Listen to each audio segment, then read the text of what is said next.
90 Miles from Needles, the Desert Protection Podcast, is made possible by listeners just like you. If you want to help us out, you can go to 90milesfromneedles.com/donate or text NEEDLES to 53555. This episode is dedicated to the memory of two people who've played a crucial role in me becoming a writer, both of whom have died this year. Sharon Seidenstein, who passed a couple months ago, and Malcolm Margolin, who passed just a few days ago as I record this. I'm grateful to both of them more than I can say, or, for that matter, more than I ever did say to either of them.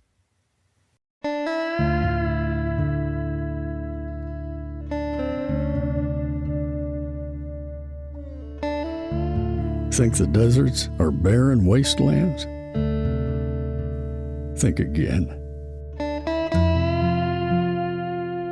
It's time for 90 Miles from Needles, the Desert Protection Podcast. Thank you, Joe, and welcome to yet another episode of 90 Miles from Needles, the Desert Protection Podcast. I am your host, Chris Clarke, and last week, as I record this, on August 14th, 2025, the California Fish and Game Commission approved a new step in the state's efforts to come up with a Joshua Tree protection strategy that makes no one particularly unhappy. The commission approved the Western Joshua Tree Conservation Plan, which is mandated by the Western Joshua Tree Conservation Act, passed by the legislature in 2023. And we are fortunate enough to have a repeat visit from our good friend Brendan Cummings from the Center for Biological Diversity, who basically kickstarted this whole process into motion back in 2019. So Brendan is going to bring us up to speed on what the Fish and Game Commission did in approving the Western Joshua Tree Conservation Plan. And we have a few other things in store as well. You will want to stay all the way to the end of this episode for a piece of beautiful music by Melanie Marshall that is absolutely on topic. We're talking with Brendan Cummings, Conservation Director for the Center for Biological Diversity. Brendan, thanks so much for coming back onto the program. Thank you for having me back. Always a pleasure to talk to you and your audience. When last we talked, we were waiting for the California Department of Fish and Wildlife to come up with a plan for implementing the Western Joshua Tree Conservation Act. I wonder if you could give us just a short summary of how we got to this point. Absolutely. It's really been about a 6-year journey now. So in October 2019, I filed a formal petition with the Fish and Game Commission seeking protection of the Western Joshua Tree as a threatened species under the California Endangered Species Act. California had never listed a species under its Endangered Species Act where the primary threat was climate change. Years previously, we had forced the federal government to do so under the federal ESA with polar bears. This petition launched a process that in October 2020 resulted in interim protections for the species and triggered an 18-month review period where the department would come back with a recommendation over whether it should be permanently protected. It was a contentious process. A lot of local support for protection, a lot of criticism of how Joshua trees were managed by San Bernardino County, Yucca Valley, and other jurisdictions in the desert, as well as real concern about the threat that climate, increased fire, and development presented to the species. There had been a whole bunch of scientific publications projecting dire fate for the Joshua Tree, not just in Joshua Tree National Park, but throughout its range. To our surprise, in 2022, the department comes back with a recommendation not to protect the species, saying climate change is real, but we're not really going to feel the effects on Joshua trees for the next 1,000 years. This was surprising language coming from the Newsom administration, not the Trump administration. It went before the Fish and Game Commission for approval. Just as a momentary aside here, there are a couple of names of California entities that we throw around a lot in this conversation, by the way. And I wanted to describe the relationship between two of them that might be confused. There's the California Department of Fish and Wildlife, which up until about 10 years ago was called the California Department of Fish and Game, but it is now the California Department of Fish and Wildlife, CDFW. That is the agency that basically manages the wild things in California, plants and animals, and things that don't fit cleanly into either category. This is a professional agency with paid staff who are botanists and wildlife biologists and veterinarians and zoologists and attorneys, all of whom are really good at their jobs, many of whom do things with which we occasionally disagree. And then there is the California Fish and Game Commission, which is a 5-member panel that is appointed, but they are representatives of the public. They do have some expertise in a lot of cases. They are in simultaneously an advisory and command position over the California Department of Fish and Wildlife.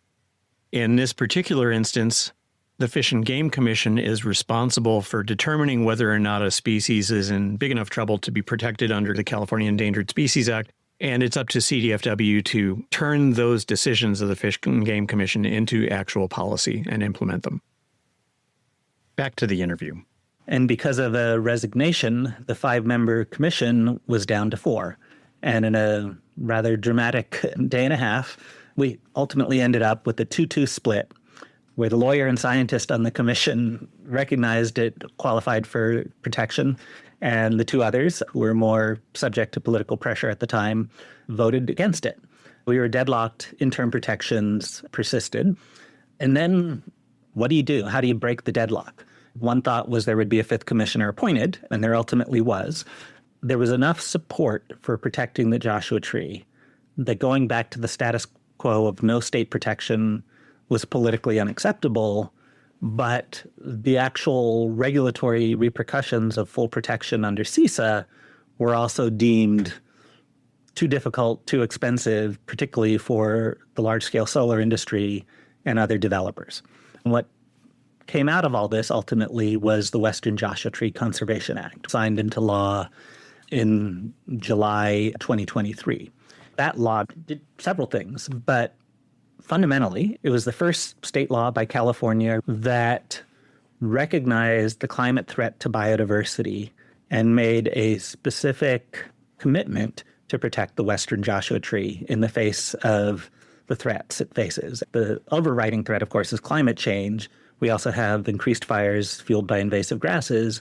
And then the most immediate threat, which is Joshua trees getting chopped down, bulldozed, and their habitat being lost. The law was inherently a compromise. Where it differed from CISA protection was permitting, i.e. the ability to be allowed to kill or move a Joshua tree, would be made much simpler and cheaper.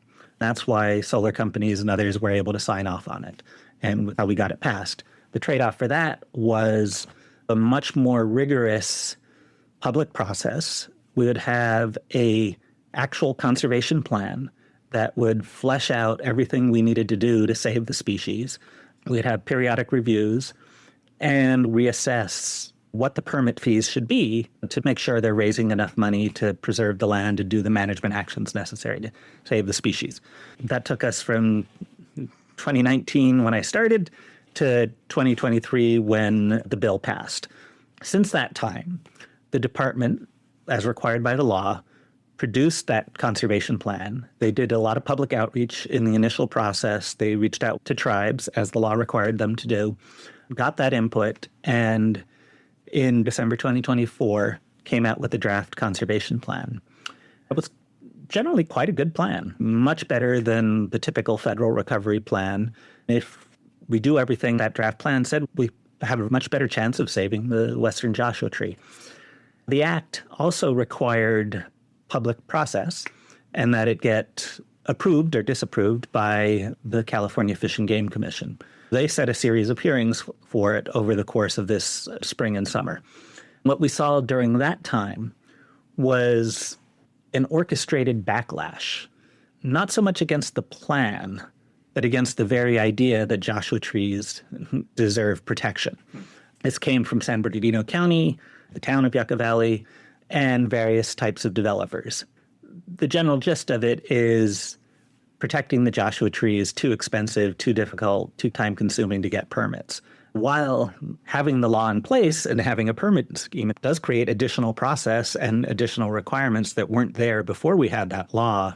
They're in no way as onerous as opponents of protection have made them out to be. Over the sequence of Fish and Game Commission meetings, we heard a lot of complaining about the law. and about the permitting scheme. The commission heard all of that, made some changes based on it. And ultimately, a week ago today, as we're recording this, the commission voted unanimously to adopt the Western Joshua Tree Conservation Plan. And so that document, I think, will ultimately be a landmark document in how we protect biodiversity in a changing climate. It's an incredibly detailed, well-crafted summary of the science, the threats facing the species, and all the things we need to do to give the species the best possible chance to survive over the very difficult decades ahead of us. So if you were to give a really brief elevator pitch of what the plan does, for a lot of conservation plans, there are prohibitions, there are places where attention is being focused, there are strategies for preserving borderline populations, things like that. What's in the Joshua Tree Conservation? The plan contains a whole bunch of things that should happen and some things that must happen. The goal of the plan is to assess by 2033 whether we've done enough to say that the Joshua Tree is no longer threatened. Addressing climate change is one of the biggest things we need to do to actually be able to say that, yes, it's adequately protected. But it focuses on several things. One, it's identifying the areas where Joshua trees have the best chance of persisting, where they have the best chance of persisting in a climate that, even in the best case greenhouse gas scenario, is going to be hotter than it is today. It maps out those areas and prioritizes those for protection and sets thresholds to measure success of the plan. The refugia, the last best places, we have to have permanently protected 90% of those to declare the plan successful. The broader priority areas for the species will have needed to protect 70% of those. Let's say we've adequately protected the species. Those are pretty good standards. A lot of federal recovery plans start with an endangered species and say, if we let it decline 95% but protect that last remnant 5%, we're good. If we do everything in the plan that's necessary to save the Western Joshua Tree, we'll also, by extension, have done a lot to make our desert communities more sustainable, more livable for humans, but also for all the animals and other plants that share the ecosystem with the Joshua Tree. I'm assuming that a lot of the areas that are high priority for preservation would be towards the north end of the range because of the nature of climate change. Yeah, exactly. They're not the only areas. And part of the way the Act was structured in drawing zones of higher and lower permit fees was there's essentially three broad categories of areas where Joshua trees have the best chance of surviving. One, the northern edges of their range. Two, the higher elevation areas of their range. And three, areas that are already subject to intensive management, like Joshua Tree National Park. Joshua Tree National Park is at the southern edge of the range of the species and is feeling the impacts of climate change earlier and harder than other areas.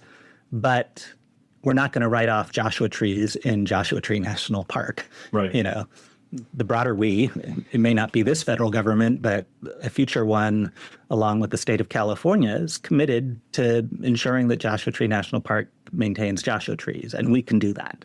So those different categories of areas tend to be the areas that map out as priority conservation areas.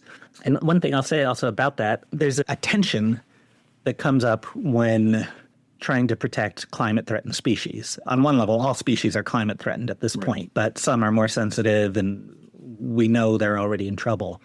One idea is you identify the areas where they're most likely to survive the warming, the drying. And as we've discussed, those are higher elevation, higher latitude areas. Another thing you do is try to save as much of them as possible to maintain the genetics. The more places they exist, the more likely they're to survive.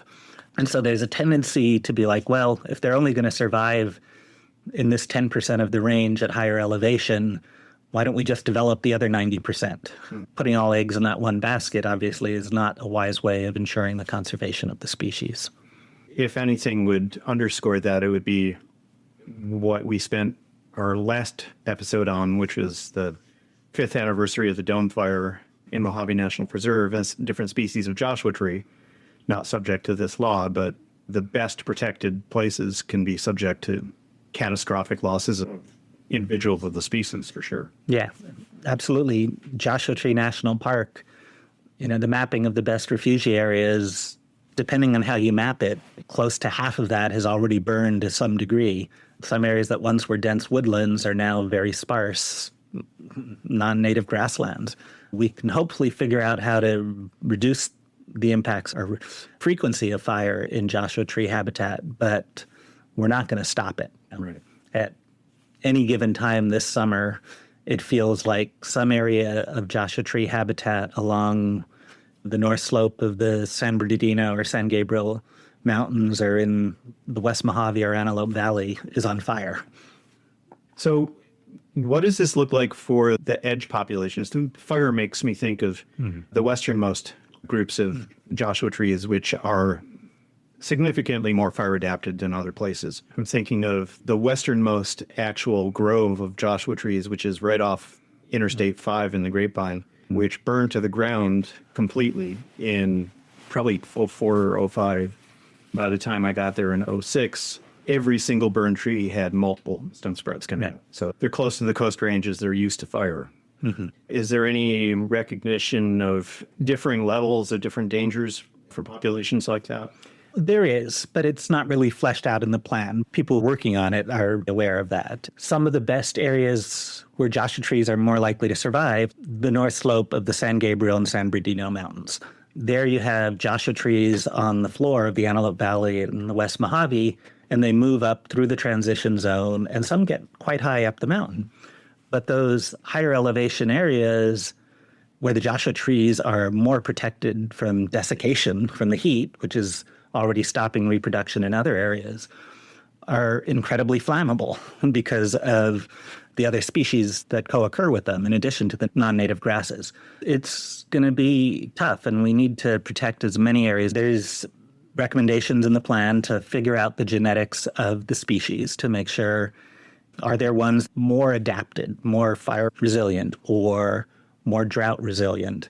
In the era of climate change, just keeping the bulldozers away and fencing out the other kinds of threats is not sufficient to save species, particularly species like the Joshua tree that are already, in large parts of their range, failing to reproduce, showing higher adult mortality, basically from the heating and drying. And then we overlay fires on top of that. In some of these best areas, we've got development. Yucca Valley, there's a different history where that could have been part of the national park. Early studies on the genetics show where the maximum genetic diversity within the species resides. Until it was developed, was probably the most magnificent western Joshua tree forest on the planet.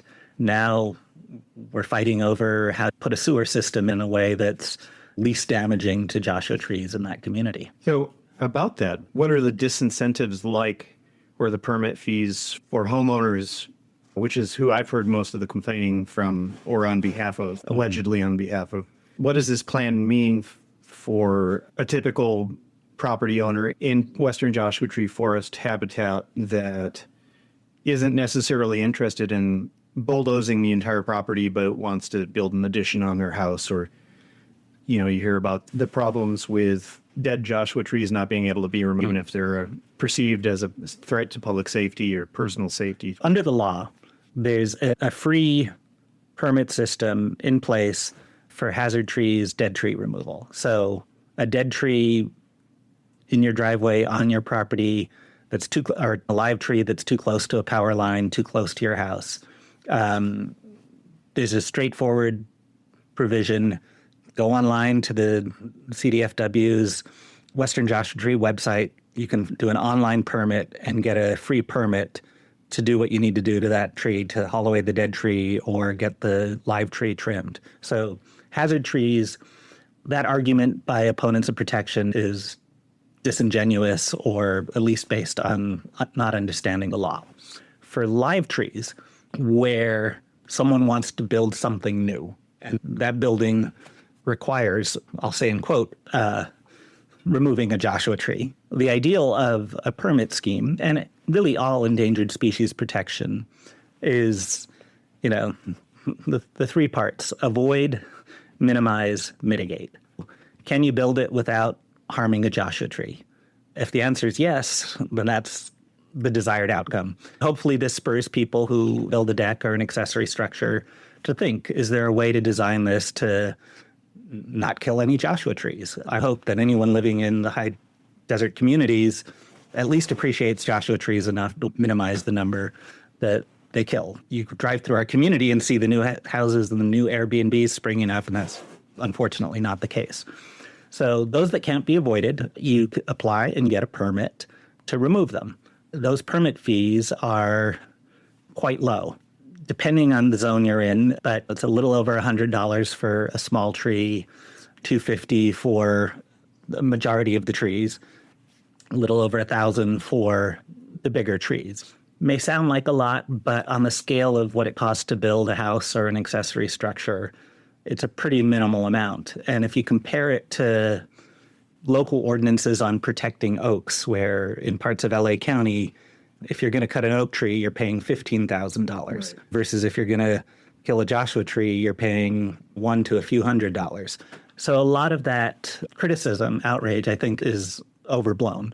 But the goal was not to punish anyone. It's to protect the species. In areas that have regional conservation plans, which much of the rest of the state has. For example, the Coachella Valley Multi-Species Habitat Conservation Plan, proactive plan by local governments that sets the how and the where of how to coexist with endangered species and makes it very easy for the individual homeowner, landowner, developer to figure out what they need to do to go forward with their development, or whether that development is prohibitively expensive because it's in one of the key conservation areas. That kind of proactive planning just hasn't occurred in the high desert. And those governments and the developers behind them seem embittered.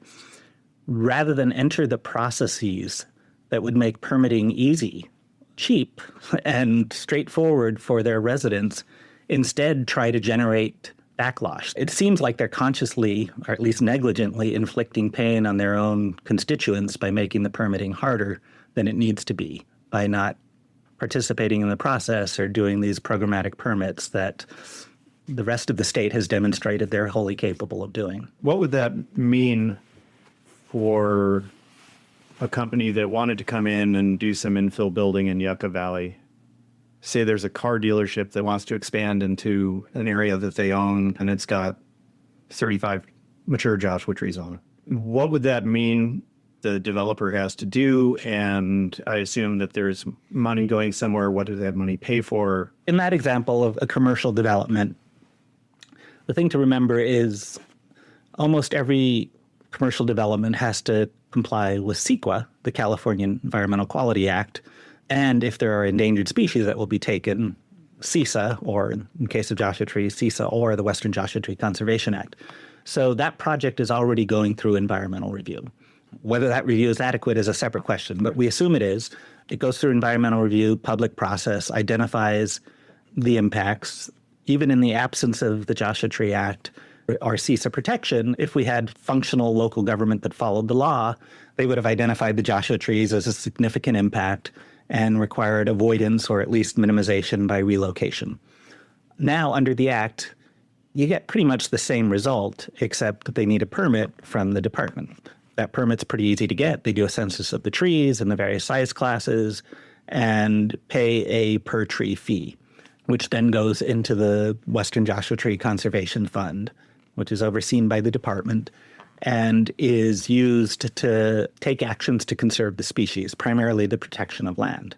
For example, of how that money is spent, the first project out the gate using Western Joshua Tree Conservation Funds was for the protection of this property up near Weldon in the Kelso Valley. So in one of those transition zones where Joshua trees almost escaped the desert into the Kern River drainage. Give them time. Yep.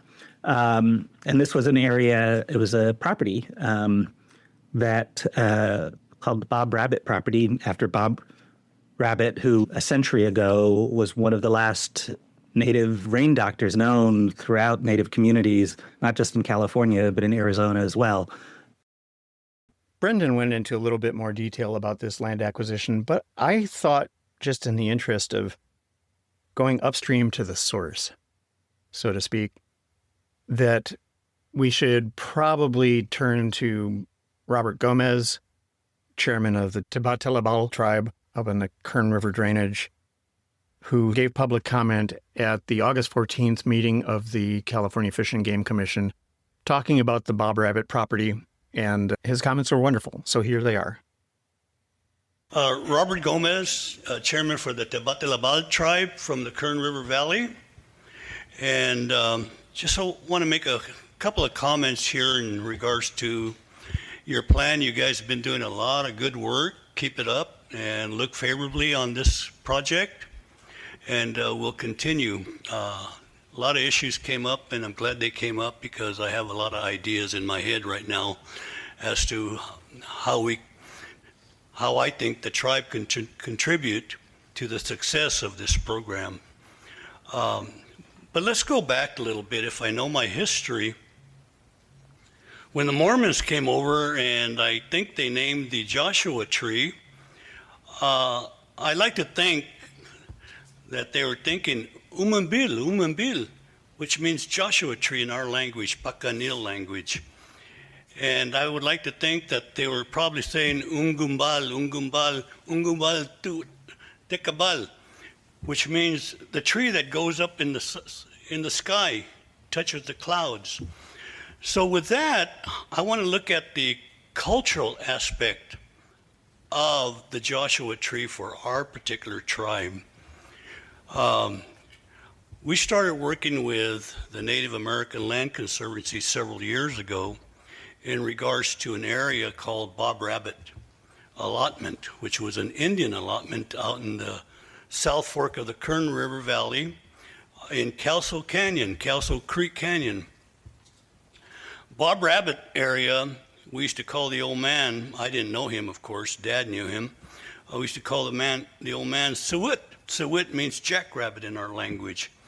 And he was a rainmaker, very renowned rainmaker throughout the Southwest. Dad said that when they were young, two Hopi Indians come into and met Grandpa, and they wanted to go meet Bob Rabbit, so they spent a week up at Bob Rabbit. And the old man was showing the Hopi Indians how to make rain. So that was very significant to me when I went with NALC to the area, because I felt an affinity to that land. And luckily, we had a young man, I think he was from the Kauai tribe, Sean, his name was Sean, and we sang songs there. So I want to look at that as a cultural aspect, that we bring the Joshua trees into that land again and relocate them, because it means a lot to us. There's another area up in the Kern River Valley when you go to the desert called Walker Pass. That area has been burned by human activity, 500-600 acres. That area is very, very sacred to us in terms of our cultural history. It's an old village site. So there's areas around California that need and could use relocation, lots of them. But moreover, we acquired some land for the tribe here in August of 2023, 1,241 acres. We had WCB, Sierra Land Conservancy, and Western Rivers Conservancy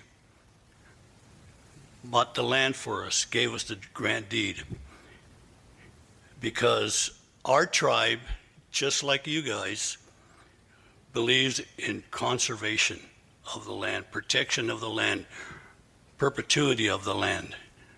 That's in our mission statement, and we believe that. I believe that. So now, we just recently had 860 acres or so of our land on fire. Cal Fire went out, put it out, so on and so forth. But it opened up our eyes as to this riparian area that I, as chairman, would like to see Joshua trees transplanted to that location. We have 800 acres. We're not going to do all 800 acres, of course, but I could set aside some land for you. So let's try and do a pilot program if that's what you need. Let's look at the CEQA permitting and exemptions and so on and so forth. I got all these plans going around in my head. I need your assistance. I'd love to have it. So I want you to look at it favorably. But moreover, I also want you to look at, we have the cultural aspects. Have you ever tasted a bud of a Joshua tree? Bittersweet. It's sweet, but leaves an aftertaste in your mouth. Have you ever dug the root of the Joshua tree for basket making? Have you ever tasted and made tea with the flower of the Joshua tree? I don't know if it's legal or not. I'll go to jail right now, but I did it. You know? Those are the cultural aspects that I want you to look at. You know, look favorably on this project and help us succeed with you. Okay? Thank you very much. Don't go away. We'll be right back. Time for our submission from our nature recordist friend, Fred Bell. And in this episode, given that the monsoon is frustrating a lot of our friends for being absent so far this year, I thought I would tantalize everyone just a little bit by offering up Fred's recording of a thunderstorm in eastern Joshua Tree Territory, Beaver Dam Wash, I believe in Utah, though the wash does extend into the Arizona Strip a little bit.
You're listening to 90 Miles from Needles, the Desert Protection Podcast. 1 gallon of water per person per day. And that's if you're not hiking. Back to the interview. The Western Joshua Tree Conservation Funds funded the acquisition and management, leading to restoration and experiments to understand what it takes to help Joshua trees recover from burn areas. These efforts are being done with the cooperation and leadership of the tribes in the area. That's one of the key things as we negotiated the language of the Western Joshua Tree Conservation Act to ensure that tribes had a big role to play. It's the first California law that mandates tribal consultation and, where possible, co-management of conservation areas created as a result of spending money under the Conservation Act. Something that came up a couple of years ago was some of the projects that were grandfathered in during the negotiations on how to put the law together. Probably the biggest, most controversial one was Aratina Solar outside of Boron. What's your sense about how much of an issue that's going to remain as the plan gets implemented? The role of large-scale solar in the California desert is highly controversial. Wish all our renewable energy needs were put on rooftops, canals, freeways, and parking lots. If we're going to build at scale, which I think we actually do need, we can't do everything distributed. We also need to build at scale already degraded lands, agricultural land coming out of production, things of that sort. The incentives of 5-6 years ago, which have changed a bit, made it easier and cheaper for solar companies to build on Joshua Tree woodland than on abandoned farmlands right next to it. Sting and passing the act was to change that incentive structure. Bill or a regulatory scheme that in the pipeline would not get through the legislature or the governor's office. It didn't get through the commission. It got deadlocked. The ultimate compromise in the Conservation Act is for projects that are already in the pipeline, and the pipeline for a renewable project is 5 to 10 years because it's all related to where you get in the queue for a hookup to the grid. Once you're locked into that, it's hard to change anything about the project. So the companies that had done that and had gone to Joshua Tree woodlands in the Antelope Valley and West Mojave went there because these areas were theoretically lower tortoise density and were for the most part private lands rather than public lands. So they thought they were avoiding controversy by putting them in the Joshua Tree woodlands. Once the Joshua Tree protection kicked in, the idea and compromise of the bill is they would have certainty on the price of what permits would be, and that those would apply to projects already far enough in the pipeline that they're already financed and likely to happen, and that the fees would go up. Next year, there's a process to raise the fees under the Act, and that would act to discourage new solar projects from going into prime Joshua Tree habitat. So that's a long way of saying these projects were, in essence, grandfathered in during a regulatory phase where they were all considered shovel-ready, and it turned out a few of them weren't. New projects are not getting sited in Joshua Tree woodlands. New large-scale solar projects are going elsewhere. For the most part, that's going into ag lands in the San Joaquin Valley that are coming out of production due to groundwater issues. And that's a far better place to put these projects because you're taking ag lands, which are functionally ecological dead zones. In some cases, you can actually improve the ecology of the area by ending ag and putting solar panels on them. It's probably good for the San Joaquin kit fox. Yeah, different ecosystems respond in different ways. Species that live in disturbed grasslands can coexist with solar farms. In the Mojave Desert or in Joshua Tree woodlands, it's hard for those species to coexist with a solar farm. The habitat is destroyed. Right. Well, ground squirrels could probably handle it, but not much else, I would guess. That's the reality we're in. The era of new big projects sited in Joshua Tree habitat is behind us. What happens in 2033 if the plan doesn't work as well as we all hope it will? Assuming our laws stay the same, and who knows what the Fish and Game Commission will be, the law requires the department to produce a new status review on the species, assessing the threats and whether the actions taken under the Act have reduced those threats. They make their recommendation, that goes to the commission, and the commission votes on it, and we'll see where things go. It's hard to picture anything we do over the next 8 years that sufficiently reduces the climate threat, but we may be able to do enough that reduces the land use threat. Hopefully, we'll figure out some treatment regime for invasive grasses that reduces the fire threat.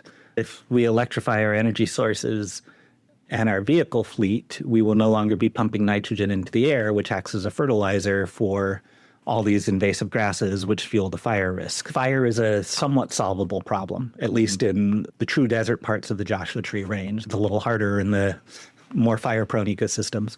I want the plan to work because I want us to do all the good things over the next decade to help the tree along. As a purely legal interpretation matter, I think it clearly qualified for listing at the time I filed the petition, at the time it was voted on by the commission, and it'll still meet those legal criteria in 2033.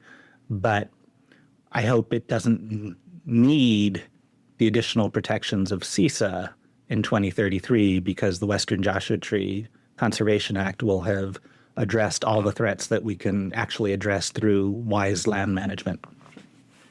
And while all this is going on, there is a petition that's getting denied, and then courts are reinstating it from Wild Earth Guardians for protection of both species of Joshua Tree under federal ESA. Do you see that playing a role? I mean, it seems unlikely that Fish and Wildlife Service under Trump is going to say, yes, this tree that is everywhere you want to put a strip mall is endangered and you can't touch it. I've been closely following that process, which is now a decade on. The petition was filed in late 2015. In each case, the U.S. Fish and Wildlife Service, which is a lot of great people, but a dysfunctional agency, has twice denied protection. The first time they did so by saying that climate distribution models were not trustworthy. Even they cited those same studies elsewhere. The status review, the court overturned it on that basis and sent it back. They did a new status review, which came out under Biden. So the Biden administration denied it the second time. But they did the odd thing of truncating what's known as the foreseeable future, the time frame in which you assess whether a species is threatened or not, and saying, well, we don't really know what's going to happen after about 2070. And there will still be Joshua trees around in 2070, so they're not threatened. And the court was like, no, that's absurd on its face. We fought this battle in other contexts with other species. And the service's sort of philosophy on the difference between endangered, threatened, and not warranted at all is time to extinction. So under their analysis, if you fall off the 10th floor of a building, you're endangered. If you fall off the 20th floor, you're only threatened because it'll take you longer to hit the ground. And if you fall off the 30th floor, well, your future is too uncertain for us to know what the result's going to be. Unfortunately for Joshua trees and climate change, we clearly know what the trajectory is. What does this mean for Californians who have a Joshua tree in their yard?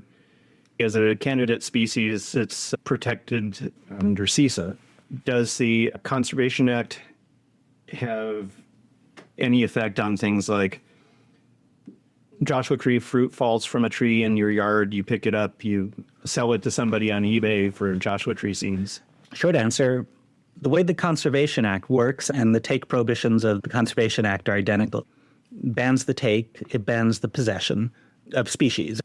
The take prohibitions are very similar to the federal ones, and they're designed to address all the different types of threats that certain species face. For many plants, like orchids, trade is a big threat. For cactus, that's a big issue. That's the reason for those regulations on trade, a general prohibition. Things that are grandfathered in if they've been possessed beforehand. Technically, it's illegal to collect seeds, certainly to sell seeds. However, there are provisions for authorizations under MOUs, memorandums of understanding, that authorize things for educational purposes and other purposes. Some of those have been issued involving tribal use. If the local governments were willing to play ball, you could come up with ways to make things that ultimately don't harm the species. I think that authorization will come, but in the near term, it's not there. One question I constantly got asked, if there's a Joshua tree branch on my driveway, can I move it?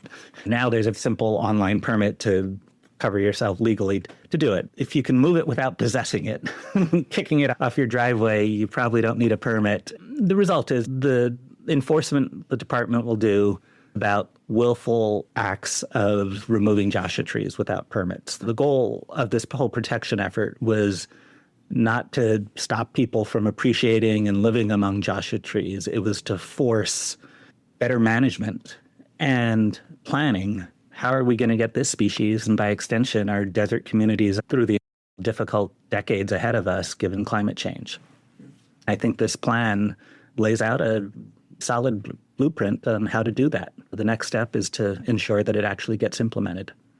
So where can people go if they want to find out more, not only about the plan, but about what you and the Center for Biological Diversity are doing on behalf of the trees? Well, we're easy to find at biologicaldiversity.org, and we have a species page for pretty much every species we work on. The California Department of Fish and Wildlife has a Western Joshua Tree Conservation Act webpage that has all the relevant documents, links to permitting. If you do a search for the initials, WJTCA, the first search response will be that webpage, and it'll provide access to everything you want to know about Joshua trees. That's great. Well, Brendan Cummings, thank you so much for coming back on the show. Always a pleasure to talk. I'm always happy to talk about Joshua trees. Every short question you ask, I give a long answer. But look forward to providing the next update, probably next year when the fight over what the appropriate fees will be begins, and that will be another whack of the hornet's nest. Great. We'll have to have you on before that to talk about vaquitas or something. Yeah, absolutely. All right. Thanks. Thank you.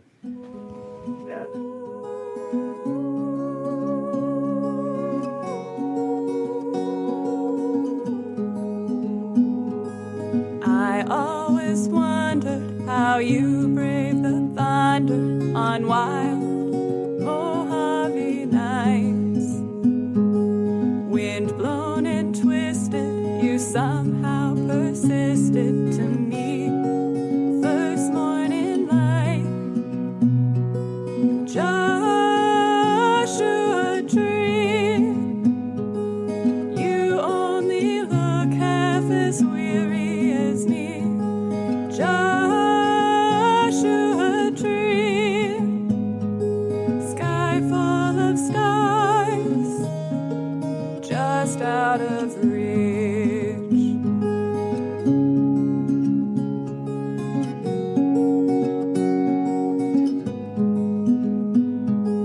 Out of the jungle of concrete and struggle, I'm relieved to see you. You've been a greeter to so many seekers. Lead me back to my roots. Joshua Tree, you only look half as weary as me. Joshua Tree, sky full of stars, just out of reach.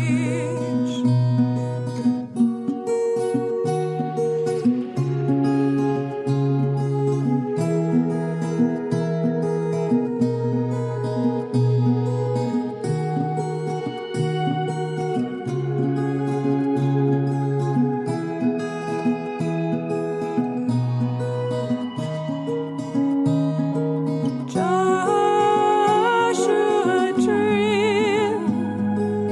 you only look half as weary as me.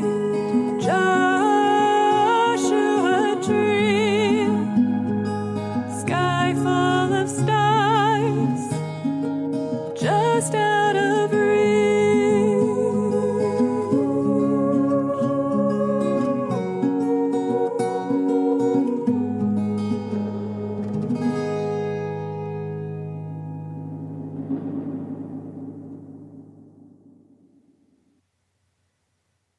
That is the wonderful music of Melanie Marshall, who offered us up this song she wrote a couple of years ago. If we ever did an episode on Joshua trees, and obviously we had to take her up on that. Thanks to Melanie, and huge thanks to Brendan Cummings for joining us to explain what's going on with the Fish and Game Commission vis-a-vis Joshua trees and how the state of California plans to make sure that they're still around in 200 years. And I was serious when I talked about having Brendan on to talk about vaquitas, because I've been wanting to do something on vaquitas for quite some time.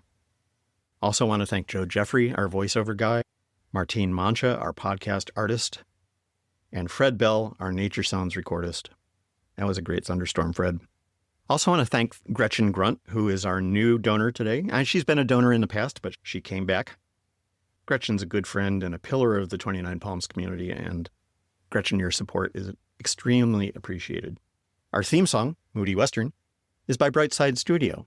Other music in this episode, as mentioned before, is by Melanie Marshall.